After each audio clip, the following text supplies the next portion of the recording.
One of the hardest things about a Zman is the continuity throughout the Zman. I think all of us, myself included, we start to get worn down a little bit as the Zman goes on, right? It wears us down a little bit. It gets harder and harder to be punctual and to be as enthusiastic. Those things become difficult. And we could talk about that. That's not the challenge the first day of the Zman.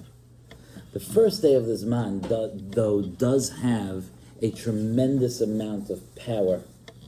And I want to just spend a few minutes, I mamish have to leave soon, but I want to spend a few minutes describing how to unleash the power of the first few days of the Zman.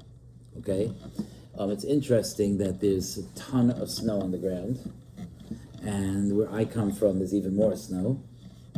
And we're in the month of Shvat. It's very, very close to Chamisha Asar B'Shvat, Tu B'Shvat, Rosh Hashanah Le'ilanos, which is, Chazal tell us, the time of the year that spring begins.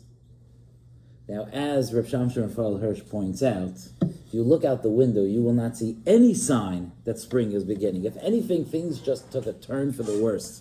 Okay, if anything, we feel more stuck in the winter now than we did a few days ago. Okay? But yet, it is the month of Shvat. What does that mean?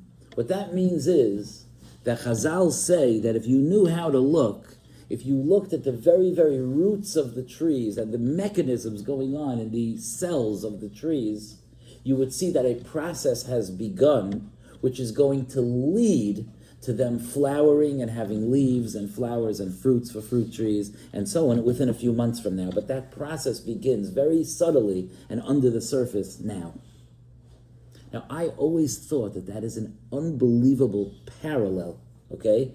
Because we have the month of Shvat is when the process begins under the surface. When does it hit the surface? Which month? So Chazal tell us that the month of Nisan, Shvat, Adar, Nisan, right? Purim, Pesach, right? That the month of Nisan, that's when the trees begin to flower. And you'll see it. I know it from my traveling back and forth, that at a certain time of the year, you start to see like this little haze on the trees, like a little bit of green, and then it gets stronger and stronger. It's usually around Nisan time that you start to see a slight like glow on the trees until it becomes actual leaves and so on and so forth. It's a beautiful time of the year, the rebirth of nature. Think about this. Okay, I'm going to tell this to you once and you'll never forget it because it's just such a true thing. These weeks, we read the stories of coming out of Mitzrayim. This past Shabbos, we read the mitzvah. You laying this week? We read the mitzvah to eat matzah. Did you eat matzah this week? No. But we read about the mitzvah to eat matzah, the mitzvah to eat maror, the four lashonos of Geula we had 2 weeks ago, the Hitzesi, which is the 4 cups of the Dalet Kaises, comes from there. All the mitzvahs of the Seder we basically read about the last few weeks. Did we do them? No.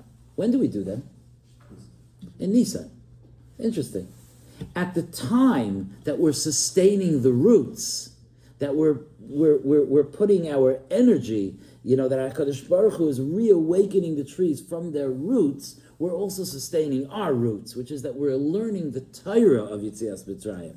We're not doing it yet, it doesn't hit the surface, but in our minds and in our hearts, we're absorbing the story of Yetzias Mitzrayim. Just like the trees, it takes about 2 months until they burst out and the flowers and the leaves and the beauty starts to express itself. Within 2 months, our beauty will also begin to express itself, and we will start preparing for Pesach. And then you will actually eat the matzah and drink the 4 kaises and so on and so forth. It's an incredible thing. But that shows you something about life. It shows you that when we put efforts into the roots, sometimes you can't see anything on the surface for a long time.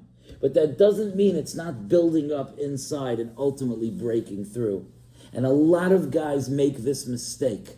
They start learning the first, second, third, fourth day of the Zman, then the next week, and at a certain point, it stops feeling the excitement of the newness of it starts to wear off, and they stop feeling like this is transforming who they are.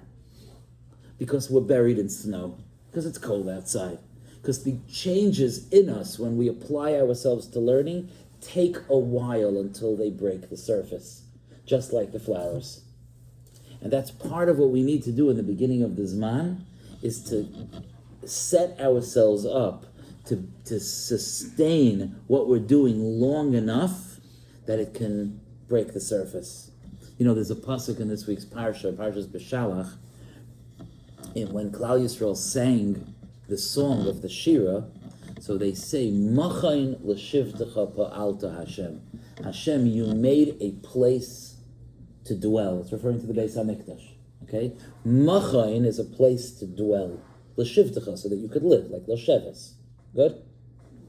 Chazal say, Al tikri machain ela mechuvan. They do a play on the word, and they say it's not the word machain, it's the word mechuvan. Mechuvan means parallel, like corresponding. Okay? Like focused on, like kavanah. Okay? What does that have to do? What does the Beis HaMikdash have to do with corresponding or parallel? So they say because there's a Beis HaMikdash in Shamayim, and there's a Beis HaMikdash on this world. And the Beis HaMikdash on this world, parallels the Beis HaMikdash in Shamayim. Okay, that's what it says. The Gemara in Bracha says there's a Beis HaMikdash shel Mata and a Beis HaMikdash shel Maila. The Beis HaMikdash shel Mata, the Beis HaMikdash shel Maila is mechuven keneged the Beis HaMikdash shel Mata.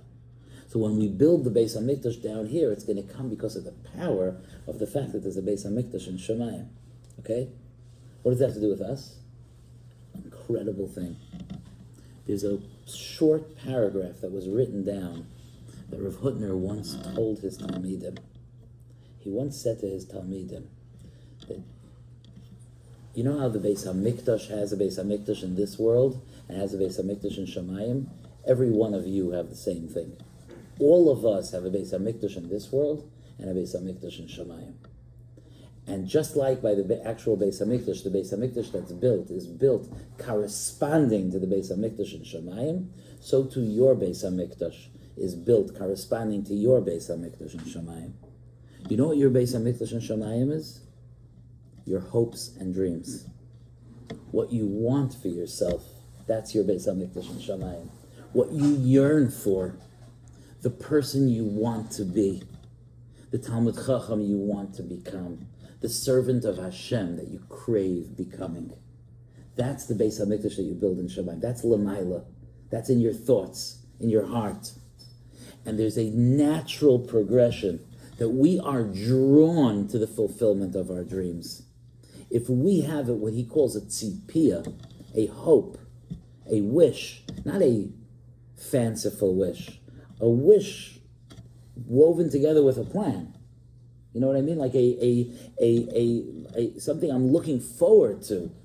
If I have a certain vision to be a certain kind of servant of Hashem, a certain alive servant of Hashem, a certain authentic servant of Hashem, a plugged-in servant of Hashem, someone who his service of Hashem lights up every part of his life, whether it's his job or his family, his davening and his learning. If that's what I'm looking forward to, my life will lead me in that direction. So if you want to know what we need to do in the beginning of a Zman, is forget about the Beis HaMikdash down here. We have a whole Zman for that. We need to build the Beis HaMikdash up here. We need to build the thought process. What do I want? How important is this to me? Is this, I remember when I first started teaching 26 years ago, so I was giving a Thursday night Chabura in my house, Rabbi Kalish put us up to that, and I was giving a Chabura in my house, and I had a bunch of guys, and I did not know teaching. And the guy, you have to realize, the guys that I was teaching in those days were almost my age. I was 26, and they were 20. It was like a different kind of world, And I was sitting there, and I was explaining certain things on the parasha. It was a Thursday night Chabura. And one of the guys, I heard him mutter to himself, I need this.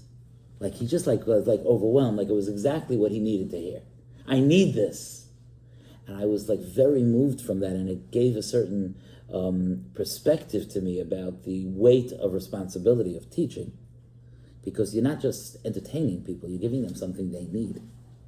But this is our job, to be able to look at our Masechta Yevamis, to look at Shas, to look at a relationship with Hashem, to look at Tefillah, to look at doing mitzvahs, to look at the kinds of people that we want to be, and to form Beis HaMikdash in our Shemayim, our tzipiyos, our yearning, what we yearn for. And that's a very powerful thing. Don't take it lightly. Forming that vision of who you want to be is very, very, very powerful, because it sets in motion forces within you that you aren't even necessarily conscious of. Because naturally, a person is drawn to the fulfillment of his dreams. Does that mean that it's always easy? Does that mean there aren't stumbling blocks? Of course not. We know that life is not like that.